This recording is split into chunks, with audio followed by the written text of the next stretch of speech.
আসসালামু আলাইকুম। আমার স্বপ্নের ছাদ বাগানে আপনাদেরকে সকলকে স্বাগত। তো আপনারা সবাই কেমন আছেন? আশা করছি সবাই ভালো আছেন আল্লাহর রহমতে। আমরাও সবাই খুবই ভালো আছি। তো আজ বিকেল চলে এসেছি আমার স্বপ্নের ছাদ বাগানে। তো বিকেল কি করতে এসেছি সেটা আমি আপনাদেরকে অবশ্যই দেখাবো। তার আগে একটুখানি কথা বলে নিই। তো আমার ছাদ বাগানে তো প্রচুর সবজি আছে। আমি গ্রীষ্মরও সবজির বীজ রোপণ করেছিলাম, তার থেকে গাছ অলরেডি বের হয়ে গেছে, সেগুলো তো সব কিছু আছে। তারপরেও আদার্স আমি আজকে বিকেলে ছাদ বাগানে এসেছি ধনিয়া পাতার বীজ আজকে আমি লাগাবো। তো ধনিয়া পাতার বীজটা আমি লাগাবো, চলুন সেই ভিডিওটাই আমি আজকে আপনাদের সাথে শেয়ার করব।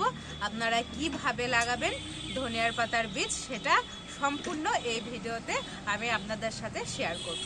তাই সকলের কাছে অনুরোধ রইল ভিডিওটি প্রথম থেকে শেষ অবধি দেখার। তো চলুন আমি কিভাবে লাগাচ্ছি আমি আপনাদেরকে দেখাচ্ছি। এই যে দেখুন, আমি একটা ডিব্বার মধ্যে নিয়ে চলে এসেছি।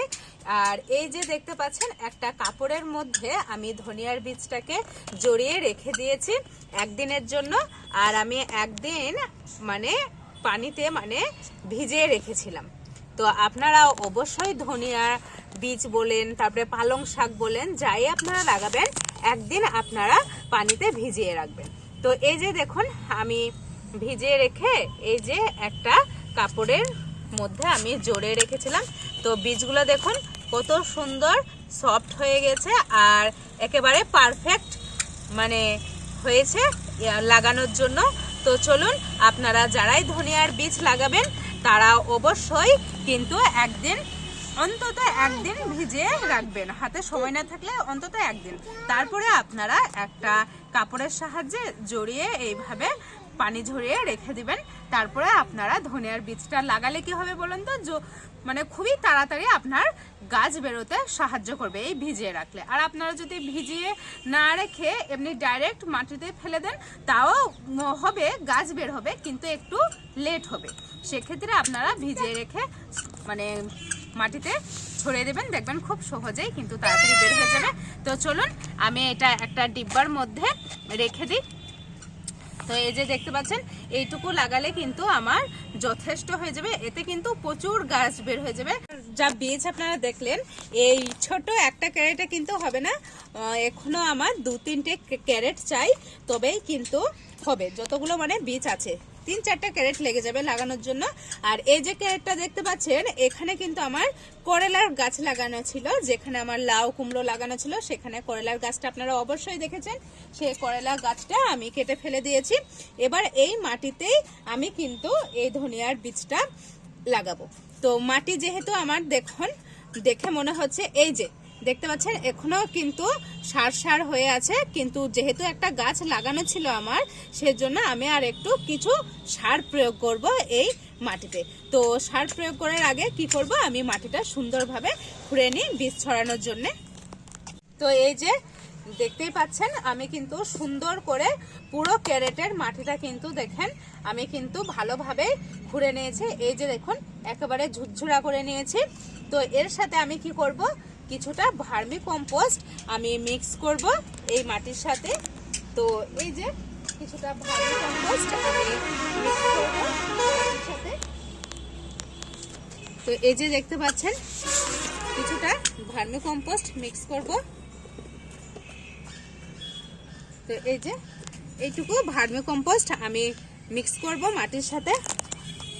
এই যে 2 হাতের সাহায্যে কিন্তু আমি ভালোভাবে মিক্স করে নেব। তো আপনারাও একটু যারা গাছ লাগাচ্ছেন, গাছ সেই ক্যারেটেই মাটি যদি একটুখানি গাছ লাগাচ্ছেন তো মাটির যত প্রোটিন থাকে সেই গাছটাই ধরে নিয়ে নিচ্ছে। তো তার সাথে একটুখানি ভার্মি কম্পোস্ট দিয়ে দিলে মাটিটা আবার আগের মতোই হয়ে যাবে, গাছ লাগানোর উপযুক্ত। তো এই যে যেহেতু আমি ভার্মি কম্পোস্ট দিয়ে মাটিটা সুন্দরভাবে মিক্স করে নিয়েছি, এবার আমি কি করব, ধনিয়ার বীজগুলো এবার কিন্তু আমি ক্যারেটে ছড়িয়ে দেবো। তো আমি কি করব, কিছুটা মাটি আমি জাস্ট একটুখানি এখানে তুলে রাখলাম। কি করব, ধনিয়ার বীজগুলো ছড়ানোর পর তার ওপরে হালকা করে আমি এই মাটিটুকু কিন্তু যেটুকু তুলে রাখলাম এইটুকু কিন্তু আমি দিয়ে দেবো।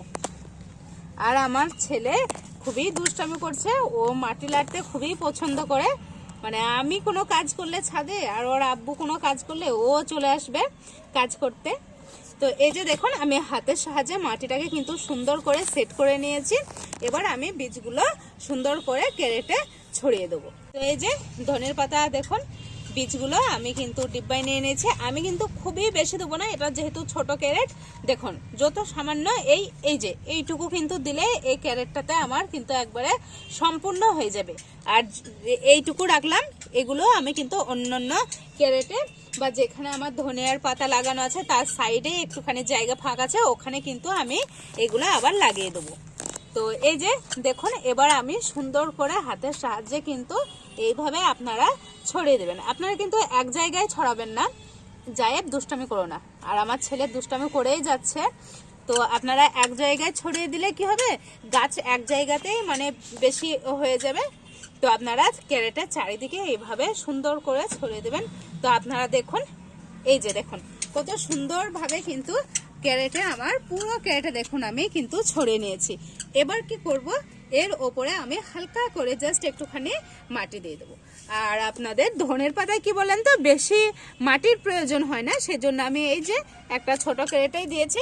তো আপনারা এই ক্যারেটেই দেবেন, বেশি বড় ক্যারেটে না দিলেও ধনের পাতা হয়, সেজন্য আমি এই ছোট ক্যারেটাই ইউজ করছি। এই যে এইভাবে কিন্তু আপনারা ওপর থেকে হালকা করে মাটিটা কি করবেন ছড়িয়ে দেবেন পুরো ক্যারেটে। তাহলে কি হবে, বীজটা আপনার হালকা হয়ে মানে ঢেকে যাবে।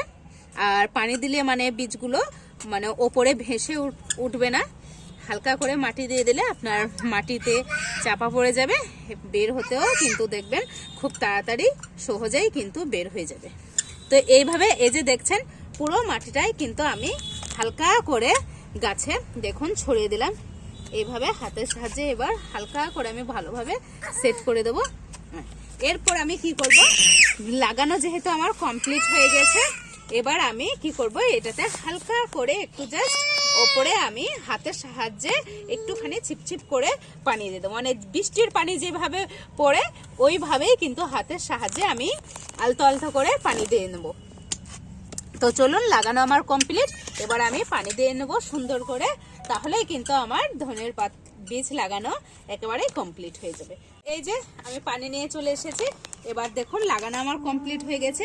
এই যে আমি বললাম বৃষ্টিতে যেভাবে পানি হয় ওপর থেকে হালকা হালকা করে আপনারা এইভাবে কিন্তু ছিপছিপা করে আপনারা এইভাবে পানি দিয়ে দিবেন গাছে। তাহলে কিন্তু দেখবেন মাটিটা ভালোভাবে কিন্তু সেট হয়ে যাবে। একবারে মানে ঢেলে দেবেন না, এইভাবে হাতের সাহায্যে একটু ছড়িয়ে ছড়িয়ে দিবেন উপর থেকে।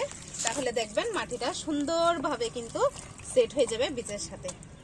তো এই যে দেখতে পাচ্ছেন আমার কিন্তু পানি দেওয়া একেবারে কমপ্লিট হয়ে গেছে। তো এইভাবে আপনারা ধনিয়া পাতার বীজ আপনারা লাগাতে পারেন। তো ধনিয়ার পাতা তো আপনাদের সব সময়ই দরকার হয়, সেই জন্য আমার যেহেতু লাগানো আছে অলরেডি ওগুলো খাচ্ছি, এরপরেও ওগুলো শেষ হতে হতে আমার এগুলো আবার নতুন করে বের হয়ে যাবে। তো এই ছিল আজকের ভিডিও ধনিয়া পাতার বীজ ফেলার। তো ভিডিওটা কেমন লাগলো অবশ্যই আমাকে কমেন্ট করে সবাই জানাবেন।